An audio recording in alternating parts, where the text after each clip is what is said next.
మత్రైనటువంటి సోదరులు కేటీ రామారావు గారికి మనందరి పక్షాన స్వాగతం పలుకుతూ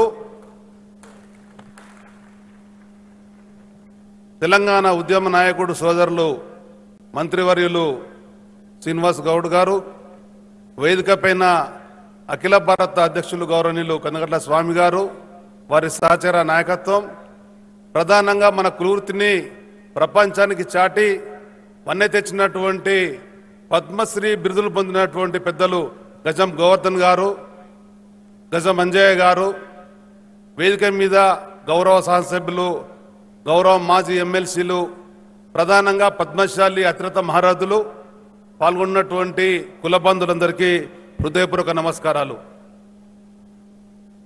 ఈరోజు ఒక పండుగ. 26 ఏళ్ల క్రితం నేను ఏ శాఖకైతే మంత్రిగా పనిచేసి మీ అందరి ఆదరాభిమానాలతో 28 ఏళ్లుగా రాజకీయంలో నిలదొక్కుంటున్నానో అదే శాఖకు వన్నె తెచ్చే విధంగా ప్రపంచవ్యాప్తంగా ఉండేటువంటి నవ నాగరికతకు నాందికి పలికిన చేనేతనులకు వెన్నుదన్నుగా ఉండాలని ప్రతి సోమవారం ఈ దేశంలో ఉన్నటువంటి 29 రాష్ట్రాలలో కేంద్రంలో ఉండేటువంటి మంత్రులలో ఎవరు కూడా మొదలుపెట్టినట్టు ఒక సాంప్రదాయానికి, నూతన సంప్రదాయానికి ఒడిగట్టి ప్రతి సోమవారం నాడు తను స్వయంగా చేనేత వస్త్రాలను ధరిస్తూ ఇతరులు ధరించాలని చెప్పని ఆదర్శంగా ఉన్నటువంటి కేటీ రామారావు గారు చూస్తుంటే ఆనాటి రోజులు నాకు జ్ఞాపకం వస్తున్నాయి. నేను మంత్రి పదవి చేపట్టిన సందర్భంలో ప్రభుత్వ పరంగా చాలా ఇబ్బందులైన పరిస్థితులు ఉండే. ప్రొడక్షన్ ప్రోగ్రాం లేకుండే, ప్రొక్యూర్మెంట్ లేకుండే, గవర్నమెంట్ గ్యారెంటీ ఇవ్వకుండే. ఆ సమయంలో నేను మంత్రిగా అయినా దాన్ని అర్థం చేసుకొని 6 నెలల కాలంలోనే దాన్ని పరిష్కరింపజేసుకొని మీ అందరి ఆదరణతో నేటి వరకు కూడా అనేక ఎన్నికలలో పోటీ చేసిన నిలదొక్కునే వచ్చినంటే పద్మశాలి యొక్క ఆశీర్వాదం మనవి చేస్తున్నా. ఆ విధంగా ఉన్నటువంటి వృత్తిని తిరిగి కొనసాగించాలని ఉద్యమ నాయకులు ఉన్నటువంటి ఆనాడు స్వయంగా రాష్ట్ర వ్యాప్తంగా తిరుగుతూ తను చిరుప్రాయంలోనే విద్యాభ్యాసంలోనే మన ప్రియతమ నాయకులు రాష్ట్ర ముఖ్యమంత్రి కల్వకుంట్ల చంద్రశేఖరరావు గారు ఆనాడు ఆత్మహత్యలకు పాల్పడుతున్నటువంటి పద్మశాలి బిడ్డలను ఆదుకోవాలని చెప్పని జోలెపట్టి ప్రతి కుటుంబానికి 50,000 రూపాయలు చొప్పున ఇచ్చి ఆనాటి ప్రభుత్వాన్ని కనువిప్పు కలిగే విధంగా కార్యక్రమం చేసినటువంటి వ్యక్తి మనం చేస్తున్నా. దానికి అనుగుణంగా తన నాయకత్వంలో తెలంగాణను సాధించుకున్న తెలంగాణలో తను నమ్మి అవకాశం ఇచ్చినటువంటి రాష్ట్ర ప్రజానికానికి అందులో ఒక భాగమైనటువంటి ఈ దేశంలో ప్రపంచంలో మనం చెప్పేటువంటిది 6 కాలం కష్టపడి పండించే రైతన్న అని చెప్పంటాం. ఏ విధంగా అయితే రైతన్నను సంబోధిస్తామో నా సోదరుడు, నా యొక్క మిత్రుడు నల్గొండ వాసి నిరంజన్ రెడ్డి గారు నేనాడు మంత్రిగా ఉన్నప్పుడు ఇదే విధంగా నేను ఒక సమావేశంలో పాల్గొనబోతున్నా. అందులో నన్ను సన్మానిస్తున్నారు. అన్న, వాస్తవంగా నేను పద్మశాలి బిడ్డనైనా, జగిత్యాల పట్టణంలో పుట్టిన వ్యక్తిని, నాకు వృత్తి పట్ల అవగాహన లేదు.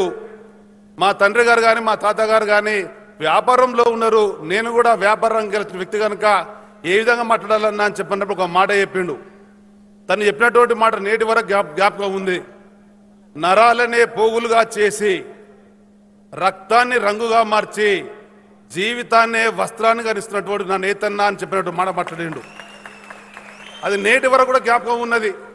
ఆ విధంగా ఎక్కడ ఏ సోదరుడు నన్ను కలిసి నేను అధికారంలో ఉన్నా, ప్రతిపక్షంలో ఉన్నా, రాజకీయ నాయకులు ఉన్నప్పుడు ఎవరు ఏ ఆపద వచ్చినా కానీ దాన్ని నమ్మిన సిద్ధాంతం అనుగుణంగా పనిచేస్తూ ముందుకెళ్ళిన 8 సంవత్సరాలుగా తెలంగాణ రాష్ట్ర ప్రభుత్వంలో మనకు భాగస్వామ్యం లేదనేటువంటి బాధ మనకు కలిగింది. పెద్దలు కేసీఆర్ గారు సోదరులు ప్రభాకర్ గారికి అవకాశం ఇస్తే సంగారెడ్డిలో ఒకసారి ఎమ్మెల్యే కాగలిగినరు. మళ్ళీ ఒకసారి అవకాశం వస్తే కాలేకపోయినరు. వివిధ అవకాశాలు ఇస్తే రానటువంటి పరిస్థితి. ఆ సందర్భంలో తను ఆలోచించి హైదరాబాద్ నగరానికి ధీటుగా ఉండేటువంటి వరంగల్ నగరానికి మేయర్గా సోదరిమణి గుండు సుధారాణి గారిని, అది జనరల్ సీట్లో, ఇప్పుడు సోదరిమణి దుష్యంతుల గారు అడిగినారు మా మహిళలకు అవకాశాలు ఇవ్వాలని చెప్పని. ఈ భారతదేశంలో మేయర్ సంబంధించినటువంటి స్థానం జనరల్ సీట్ను ఇచ్చినటువంటి టీఆర్ఎస్ పార్టీ అధినేత మీకు మనం వేస్తున్నా. దానికి ప్రధానమైన కారణం పద్మశాలీలకు భాగస్వామ్యం లేదు కనుక, పద్మశాలీలకు భాగస్వామ్యం ఉండాలని చెప్పంటే దానితో మొదలు పెట్టాలని చెప్పని గతంలో బీసీ కమిషన్ చైర్మన్గా కూడా తొలి చైర్మన్ అయినటువంటి సోదరులు బిఎస్ రాములు గారిని అవకాశం ఇవ్వడం జరిగింది. అదేవిధంగా రాష్ట్ర ఎన్నికల కమిషన్కు పెద్దలు పార్సారి గారికి అవకాశం జరిగింది. అడ్వకేట్ జనరల్గా పెద్దలు శివకుమార్ గారిని పెట్టడం జరిగింది. తర్వాత నాకు ఎమ్మెల్సీగా ఈ విధంగా అవకాశాలు కల్పిస్తూ పోతుంటుంటే నేను ఒకటే ఒక మాట అన్నా, మాకు అవకాశాలు గొప్పగా ఇచ్చిన అవకాశాలకు అనుగుణంగా మీరు ఏర్పడిసే 2 కార్పొరేషన్లకు పెద్ద మనసుతో మీరు కార్యక్రమం చేపట్టాలని పెద్దలు కేసీఆర్ గారిని, సోదరులు కేటీఆర్ గారిని, హరీష్ రావు గారి సహచర మంత్రులు అందరూ కూడా అడిగితే వాళ్ళు వెంటనే 2 చైర్మన్లను మనకు ఇవ్వడం జరిగింది. ఆ చైర్మన్లను గౌరవించుకొని మన యొక్క ఐకమత్యాన్ని చాటుకొని టీఆర్ఎస్ ప్రభుత్వం ఏ విధంగా అయితే మనకు అనుకూలంగా నిర్ణయాలు తీసుకుంటుందో, చేనేతను ప్రోత్సహించిన కార్యక్రమాలతో ముందుకెళ్తుందో, కేంద్ర ప్రభుత్వం నిర్లక్ష్యం చేసి అనేక పథకాలు రద్దు చేస్తూ దేశ సంపదను ఒకవైపు పెంచుకుంటూ పోతూ 100 లక్షల కోట్ల అప్పు చేస్తున్నటువంటి నరేంద్ర మోడీ గారు ఉన్నటువంటి పథకాలు రద్దు చేయడం జరిగింది. ఒకవైపున తెలంగాణ ప్రభుత్వం ప్రోత్సహిస్తుంటుంటే కేంద్ర ప్రభుత్వం రద్దులతో ముందుకు పరిస్థితి.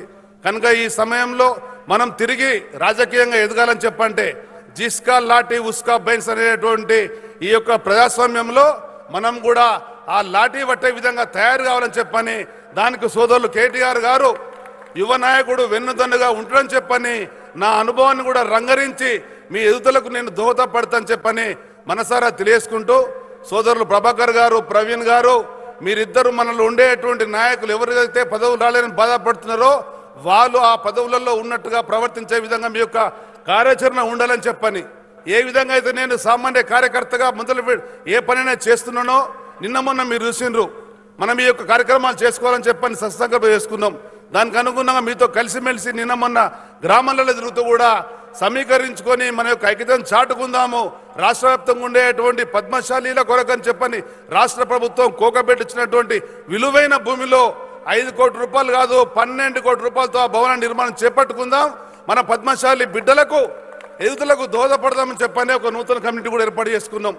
అదేవిధంగా మన ఆరాధ్య దైవమైనటువంటి స్వర్గీయ కొండలక్ష్మి బాపూజీ గారిని ఏ జలదృశ్యంలో అయితే తన నివాసం ఉంటుండేనో, తను కలలు కంటున్నటువంటి తెలంగాణ రావాలని చెప్పి అనుకున్నాడో, కలలులను సాకారం చేయడంలో పెద్దలు కేసీఆర్ గారి యొక్క సారథ్యంలో నడుస్తుందనే ఆలోచనతో నాడు వారు జలదృశ్యాన్ని వారికి పార్టీకి సంబంధించినటువంటి కార్యాలయం ఇవ్వడం జరిగింది. అది ఏ కారణం వల్లైనా కానీ ఆడుండేటువంటి ప్రభుత్వమా కోట తనను మాత్రం బయటకు పంపిస్తే అదే స్థలంలో పెద్దలు కేసీఆర్ గారు నిలువెత్తు ఆచార్య కొండలక్ష్మి బాపూజీ విగ్రహాన్ని సోదరులు కేటీఆర్ చేతుల మీదుగా మొన్న పేరు మనం ప్రారంభించుకున్నాం. అంటే ఆ విధంగా మన ఆత్మగౌరవానికి ప్రతీకైనటువంటి ఆ స్థలాన్ని తిరిగి మనం పొందగలిగినాం.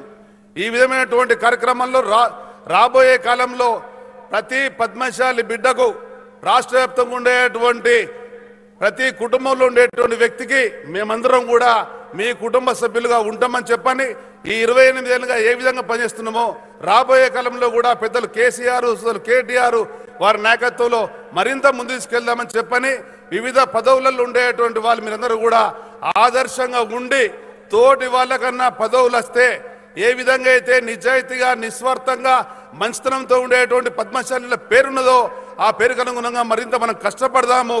కష్టపడి మన పార్టీలో మన యొక్క నాయకత్వాన్ని పెంపొందించుకొని నాయకుల యొక్క సంపూర్ణ సహకారంతో ముందుకు ఎదుగుదామని చెప్పని మరొకసారి తెలియజేసుకుంటూ, కొన్ని సమస్యలు అనేటివి ఉన్నాయి. ఈ మధ్యలోనే కమిషనర్ గారికి సోదరులు కేటీ రామారావు గారు మాట ఇవ్వడం జరిగింది. రమణ గారు వెంట చోటు నాయకులు ఏ పని చెప్పినా కానీ నేను చెప్పినట్టుగా భావించి ఆ పని ఏమని చెప్పినటువంటి ధైర్యం ఇచ్చినటువంటి గౌరవ మంత్రి గారికి ఎప్పటికీ రుణపడి ఉంటామని చెప్పని ఆ విధంగా ఫలితాలు సాధించడంలో మీరు కోరుకున్నటువంటి ఏవైతే పథకాలు ఉన్నాయో రాబోయే కాలంలో తప్పకుండా విడతల వారిగా ఇలా ఒక వర్గంతో మొదలైనటువంటి పథకం మరొక వర్గం ఆ విధంగా కళ్యాణ్ లక్ష్మి ఆనాడు పరిమితంగా మొదలైనటువంటిది సమాజంలో ఉండేటువంటి పేద వర్గాలకు ఏ విధంగా వర్తింపజేస్తున్నారో అదే విధంగా అన్ని పథకాలు వర్తింపజేస్తారనేటువంటి మాట పెద్దలు కేసీఆర్ గారు నా నోటికుంటే చెప్పిన విషయాన్ని కూడా మీకు స్పష్టంగా మనవేసుకుంటూ మనందరం ఐకమత్యంతో ఉందాం. సోదరులు కేటీఆర్ గారి యొక్క నాయకత్వం బలపడే విధంగా ఇచ్చినటువంటి చైర్మన్ల గౌరవం మరింత పెంపొందే విధంగా వారి ద్వారా సేవలు పొందుదామని చెప్పని వారి యొక్క సన్మాన కార్యక్రమం చేసినటువంటి ప్రతి పద్మశాలి బిడ్డకు నిండు మనసుతో కృతజ్ఞత తెలియజేస్తూ జై మార్కండేయ. అన్న రమణన్న గారు